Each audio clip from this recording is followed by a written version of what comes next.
I'm Joe. I'm Taylor. I'm back here. I like telling you stuff. Today I'm going to tell you about the differences between buying a used car or buying a new car. So this question comes in a lot all the time. Everyone always says, I don't want a used car because I'm going to have used car problems. Didn't the question just came in 30 seconds ago from Taylor? Yes, he did. It did, exactly. So as a financial advisor and financial expert, I'm going to tell you the reasons why you need to buy a used car. And this is going to pertain to mostly if you're buying your first car, like your first major purchase of a car, and you're young and you need to commute and you need to go to college and you need to go to work, things like that. These are the things you want to keep in mind when buying a car. So we're talking about used car. What do you think I'm talking about, Taylor? Used car 2017 right now, so I'm thinking maybe 2014, 15. Okay. So the thing about a used car is there's a used car and there's a horrible used car, right? So when we're talking about used cars, I'm not talking about getting like just a piece of junk that's horrible and just beat up and just destroyed. I'm not about getting a car that's maybe at a dealer that's off a lease, or maybe someone turned it in to obtain another car, or maybe that someone that had a car, bought this car, didn't like it, is wanting to resell it, things like that.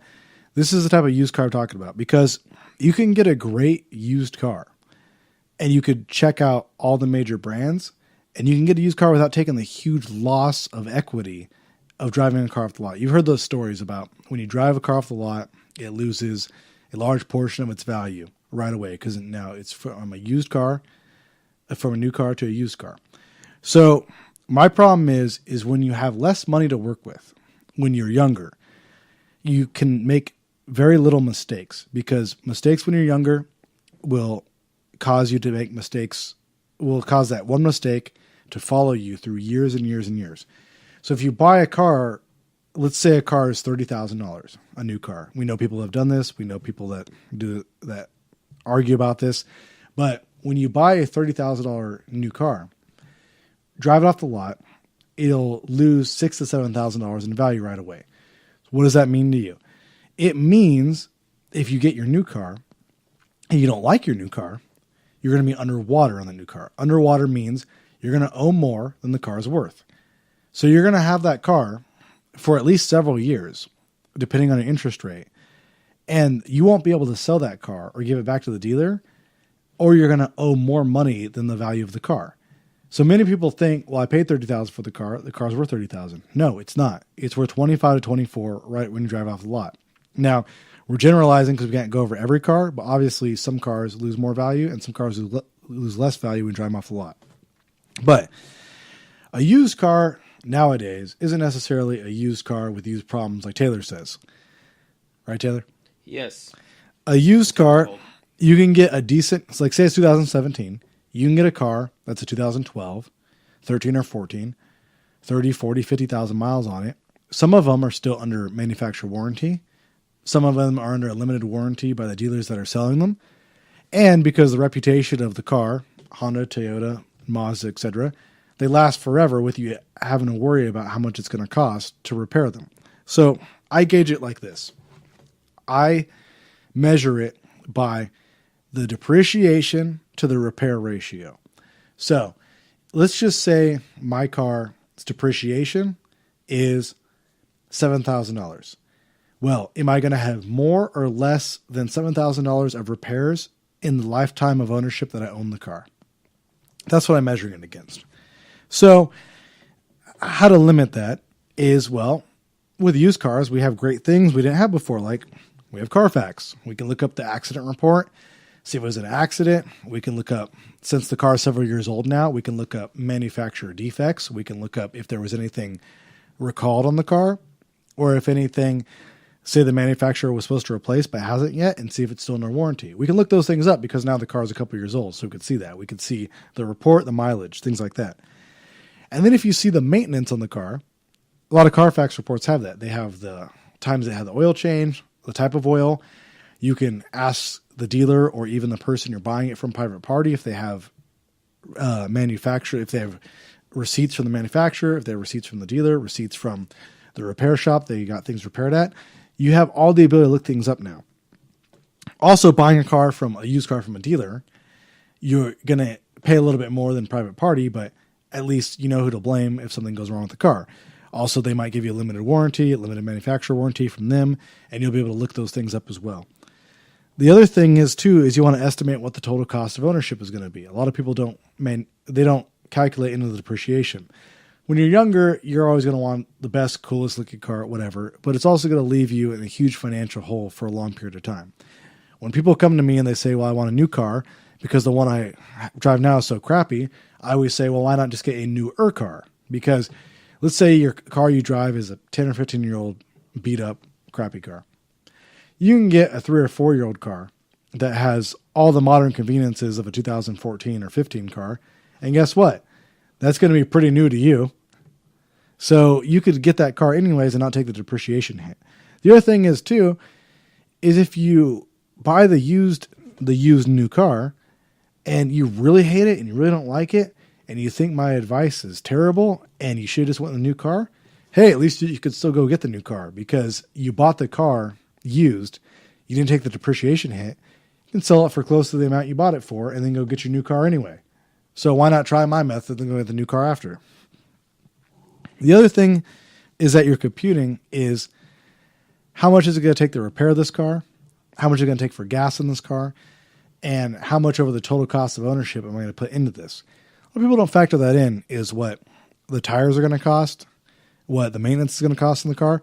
Remember, used or new, you have to pay for it anyways. You have to pay for oil changes. You have to pay for fluid changes. You have to pay for tires. Those don't ever go away on buying a car, ever.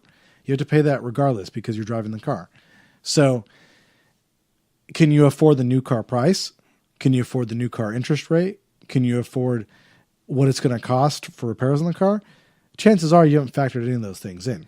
But having a $400 to $500 car bill right out the gate in your early 20s cripples you for anything you're able to do further on in life. You're not able to put any money towards savings, any money towards investments, any money towards things that'll further your financial future. You have to sit there and understand that dedicating such a large amount to a new car, the insurance is going to be more. Everything's going to cost more in the car.